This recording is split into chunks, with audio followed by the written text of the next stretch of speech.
Om asato ma sadgamaya tamaso ma jyotirgamaya mrityorma amritam gamaya. Om shanti shanti shanti. There have been a number of queries on self-knowledge. So we will just study some very important aspects of self-knowledge. Everything has to do with sadhana when it comes to self-knowledge, because it is not a vritti gnan.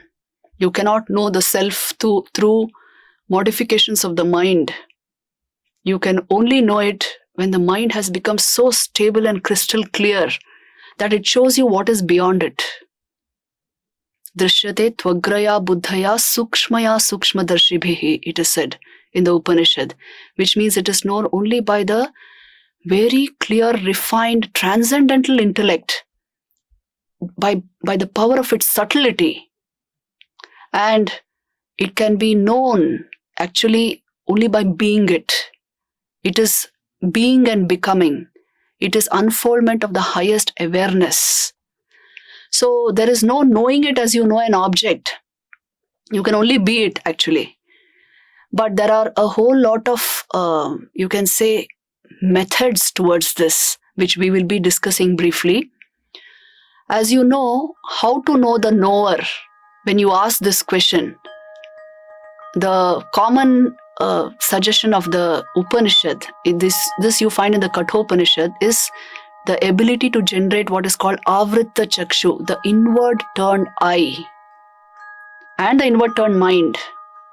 So the actual mantra goes like this: Paranchikhani vyatrinat swayambhu tasmat paran pashyati nantaratman kaschid dhira pratyagatmanam avritta-chakshu amritatvamichan. One sees only the external because the senses are turned outward. You see, the mind also is turned outward. But there was some man of very stable intelligence who turned his entire equipment inward and discovered the immortal one, the self.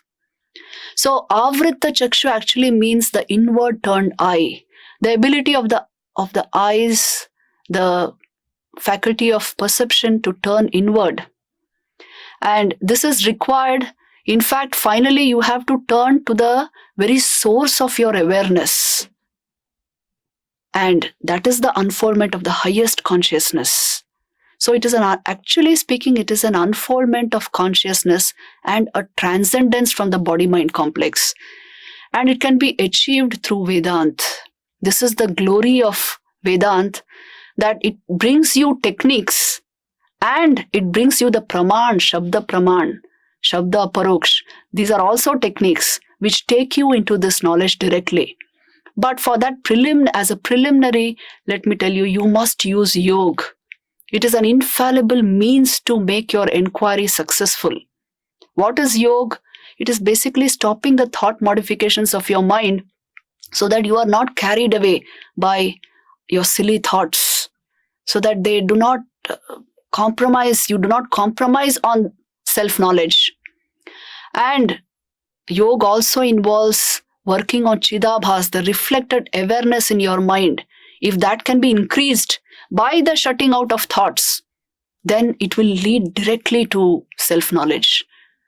It will make your inquiry successful. Recently, I was in the Himalayas. I spent some time there. And in that utter silence and stillness, I understood the sheer efficacy of all these processes.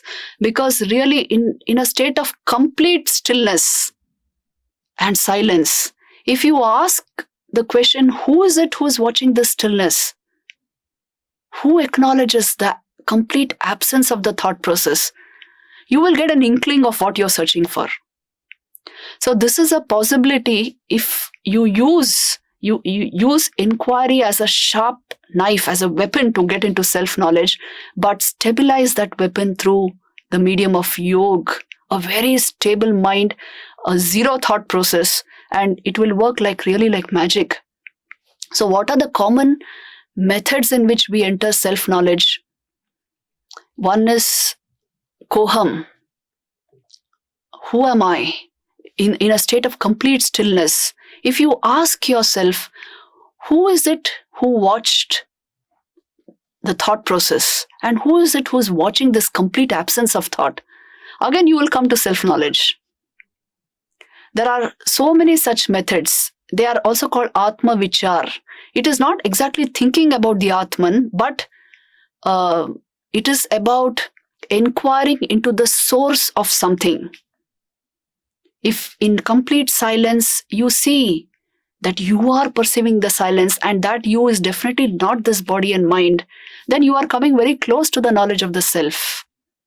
So there are very many such methods. See, the mind works through identification with the thought process. If you stop that identification, this very mind will become conscious to its very depths, and that will lead you to self-knowledge. Like this, you can discover your own method, your own particular method to take you into this knowledge. The common methods described by Vedanta, I think you're quite familiar with. We have been discussing for a long time. They are Drik, Drishya, Vivek, separating the seer from the seen. Ultimately separating awareness from everything else so that you know your real nature. Then there is the method of the Panchakosha Vichara to go into self-knowledge, discriminating between the 5 sheaths with which ordinarily you are identified with, but you are not that, so you can separate yourself from that.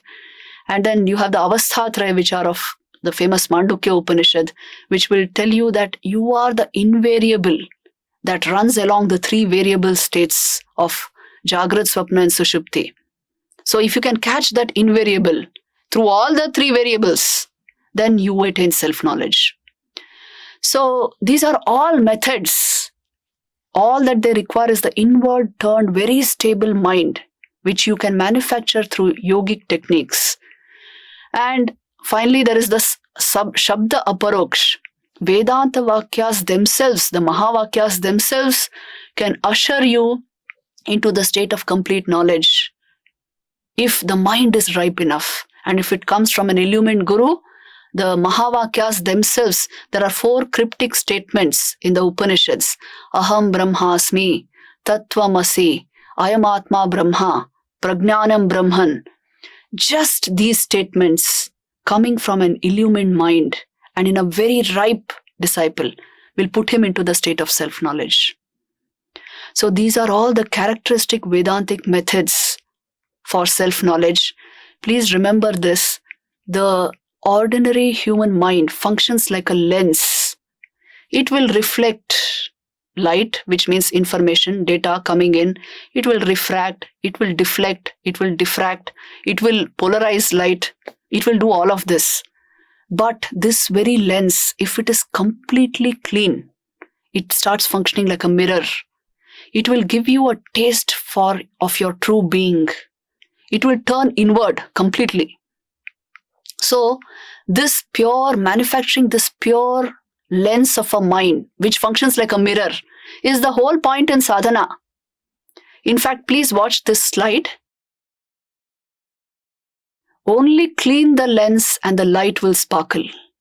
This was Sri Ramakrishna's characteristic method towards self-knowledge. Once Narendranath, as a young disciple, was sitting in front of Sri Ramakrishna, and in the course of his conversation with him, Narendra suddenly said, "Well, you cannot know the self, tini avang manasa gochar, brahma ke jana jayena." At once Sri Ramakrishna said, "No, it can be known." How? He said, by the pure mind. By the pure mind. The pure mind is equal to the pure buddhi, which is equal to the pure atman. This mind, which is completely clean and polished, it starts functioning like a mirror. It will show you your own true being. And the clue to that is the pure aham pratyay, which is unidentified with anything. So you see, that is why it has been put there. Pure aham pratyay will reflect the pure self. So it is possible to go into this knowledge. That is why Sri Ramakrishna's formula, pure mind is equal to pure buddhi is equal to pure self, is very important for spiritual aspirants. And in the Vedant, the self is called aham pratyaya saram or ekatma pratyaya saram. It is the very essence of the I thought. If the I remains unidentified with body-mind complex or with anything, for that matter, any of the faculties of the mind, if it remains unidentified, it will become deeply aware. And that awareness itself will crystallize into pure consciousness through inquiry, through meditation. So there is a way of knowing the knower. The difference between ordinary perception and self-knowledge has to be recognized. That is why, for all sadhaks, for those who are on the spiritual path, this difference is important. In ordinary perception, what is called parokshanubhuti, it is entirely vritti based. Please see the slide. It is entirely based on the modifications of your mind. The medium of perception is dense because the mind is cluttered. It requires proof, isn't it? And it is heavily mediated knowledge. So many factors are involved in the perceptive process. For the simple perception of, say, a chair, you see, the chair should throw out light. It should enter your eye. The eye should be in proper working order. It should go, the retina should be functioning well. The inverted image in the form of electromagnetic radiation should go to the visual cortex. There, the neurochemistry should be functioning properly. Finally, you get some sense of the object. It's mediated knowledge. So many factors are involved. But aparokshanubhuti, self-knowledge, please watch the points there. It is aham pratyay based. The pure I, if scrutinized to its depths, will take you into self-knowledge. It is not vritti based. And the medium of perception is absolutely clear like a mirror, not like a lens. And it is self-evident, this knowledge. It is called Swayam Prakash. You do not require another proof. Do you require a torch to see the sun? Of course you don't. The sun lights the batteries of your torch. So it is self-evident and it is unmediated knowledge. You know it as a flash of insight. You don't have any mediating factor to transmit this knowledge to you. So please understand, self-knowledge is unique. Atma-vichar, that is why is not manan. This inquiry path. It is not merely thinking again and again about something. It seeks to find the foundation of self-awareness by penetrating into the immediate and incontrovertible experience of oneself as the ego. Because we have this sense of ourselves as being the I, the ego, which we are not sure of what it means. So, through penetration into that, you can come to self-knowledge. And it is an intuitive process finally. It's an intuitive leap into reality and it leads to direct self-knowledge. So aparokshanubhuti is like this. It is not vritti based. And no method actually can, in a clear-cut way, although you see even Advait Vedanta has its methods, prakriyas, but ultimately it is an intuitive leap into reality. The mind should just be prepared for that. You must intensely want that. Vyakulata was the only condition. Restlessness to realize truth was the only condition which Sri Ramakrishna said would bring God realization to us. So it is important to know these points. Please see the nature of consciousness is put here. Both knowledge and love, the highest knowledge and love, are afterglows of a unitary experience of pure being. Swasamvedya Swayam Prakashatvat, it is called. It is the only experience that does not require proof. By its own effulgence, it is self-evident. The nature of consciousness is that the experience itself cannot be captured objectively, obviously. That's why Shankaracharya says, Jagrat Prapancha Mithya Drishyatvat Ghatavat. It's a mind-boggling statement in Shankara's Advait Vedanta, which means the world is unreal because it can be objectified and seen. Objectification leads to falsity of experience because it is heavily mediated knowledge. When you know the self, it is so obvious and complete and direct that then you understand everything else is indirect in comparison to that. So knowledge also is comparative. You see, you know something as it is only when you know something different from it. So aparokshanubhuti actually shows us the limitations of parokshanubhuti. The experiencer resolves into pure being during the experience. That is why the experience of samadhi is all absorbing. See, what we call nididhyasana also in Vedant, equivalent to nirvikalpa samadhi, it is when you stay with that thing, you're all absorbed in it. Reality captures your entire being because you have transcendent mind. The vagaries of the mind do not work there. So it is a state of pure being in which the mind is simply absorbed. And when the mind and prana move, then the world of objects takes shape. That is why in comparison, when the person comes out of it, in comparison, he says that that was the state of the highest bliss. So this is the nature of self-knowledge. It ushers you into being and becoming. You become that verily. I remember Nisargadatta Maharaj used to very beautifully say that you see there is no path to this because what you are seeking is so close to you, there is no space for a path. You are the consciousness which is illumining thought for you to think about self-knowledge. How will you seek it through a path, through a method? It is so close to you, there's no place for a path. I also remember Rumi's beautiful observation on this, Jalaluddin Rumi. He used to say, I knocked and the door opened, and then I realized I am knocking from within. You are already the self that is seeking self-knowledge. See, this is the great irony of human life, the great enigma. You are already that which you are seeking. Just clear your mind, bring it to a level of perfection, and you will know the truth. So these are all very beautiful observations by illumined masters. Now I would like to conclude this presentation with a story from the Chandogya Upanishad. It is the story of Indra and Virochana, which gives us some very important points on self-knowledge. I will conclude with this story. It is said that once there was a Akashvani, a kind of cosmic announcement, a cosmic FM radio you can say, which everyone hears, which said it was a Akashvani by Prajapati Brahma, the creator of the universe. And it said that the supreme knowledge of the Atman is the way to satisfy all desires and to attain immortality. Gaining this knowledge, one verily realizes the supreme, and hence this knowledge is to be aimed at. So when he made this pronouncement, everyone heard it. The demons heard it, the gods heard it, and the human beings heard it. So they decided to send their representatives to Prajapati Brahma's ashram to get self-knowledge, to learn of the Atman.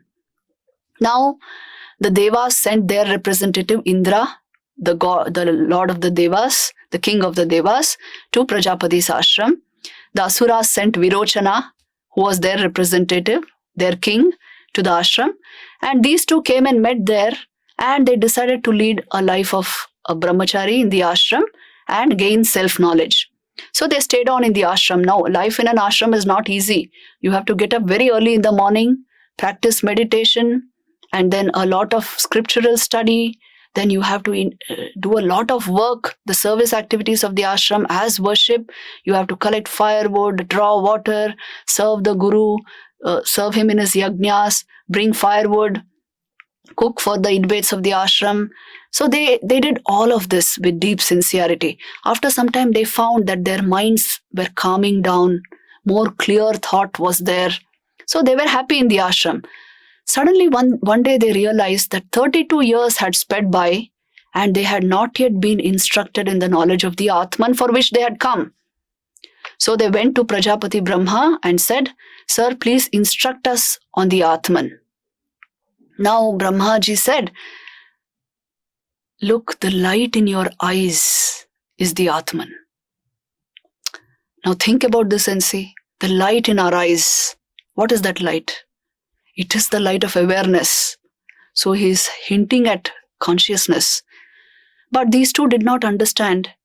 And so then he said, okay, you bring a container of water. Place it here. They placed it. And he said, look at your reflection there. What did they see? They only saw their overgrown beard and hair and nails, because they had been leading an austere life in his ashram for 32 years. So he said, look, the reflection in the waters, that is the Atman. Now, Virochana was actually a demon. So he had a muddled brain. Muddled brain means more body consciousness, less awareness. So, wrong knowledge. So he concluded, oh, the reflection in the water is the Atman. That is reflection of my body. So my body is the Atman. Virochana concluded this and left the ashram and went back to his realm of the demons and told them, look man, don't worry about anything. What we thought, that is the fact. The body is the Atman. The body is the self. I am all just the body. And so indulge, be merry, do whatever you want to do. Don't bother about this self-knowledge and the knowledge of God and all this. And thus was born the race of asuras, given only to body consciousness and sense pleasure, because they knew themselves to be only that much. But Indra, who was still in Prajapati's ashram, he pondered over this statement of the Guru. What did he mean when he said, the reflection is the Atman? The reflection is the reflection of my body, and my body itself is an object of my perception. So how can I be this reflection or this body? So then who am I? And then when he went to Prajapati and asked this, Brahma said, my son, very good, stay for another 32 years. So a long time passed again. He led an austere life. The mind became clearer and clearer, purer and purer. At the end of 32 years, again, he comes back to the Guru and says, please instruct me in the knowledge of the Atman. Then Prajapati says, my son, the being in your dreams, that is the Atman. Search for it there. Now, the being in my dreams, see, Indra thought, well, in the dreams, whatever I'm dreaming, I remember it in the waking state. Sometimes I forget, sometimes I remember, which means I am the witness of my dreams. So who's the being in my dreams? I have to explore this further. So he stayed on in Prajapati's ashram for another 32 years. So a total of 96 years have passed. And he tried to see all these subtle aspects of his own being. See, it's a most interesting research because it is researching into your own true being.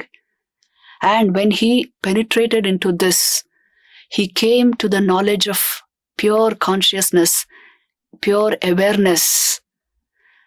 And when he went to Prajapati next, Prajapati asked him to stay another 5 years so that his aspiration conflagrates and he is able to get the complete knowledge of the self. It is very beautifully described in the Kathopanishad. I'm borrowing it from the Kathopanishad.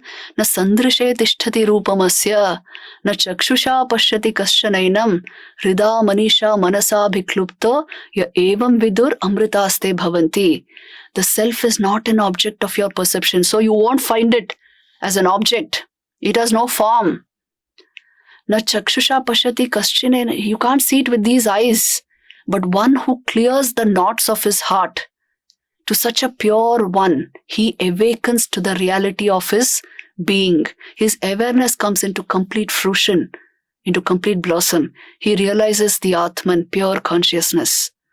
Such a one who has cut asunder the knots of his heart, he realizes the immortal one. So this is how Indra came to self-knowledge. When he had this knowledge, he just glowed all over, and his mind had become like that, like a crystal clear, sparkling gem.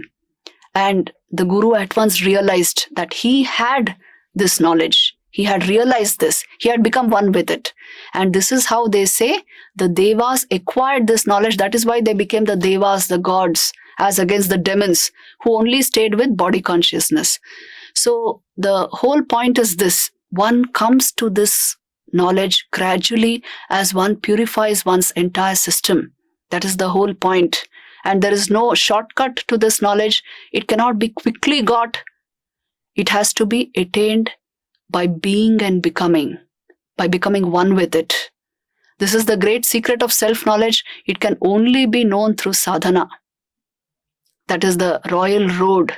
One who penetrates into this knowledge through meditation and inquiry achieves it by the grace of God. Thank you very much.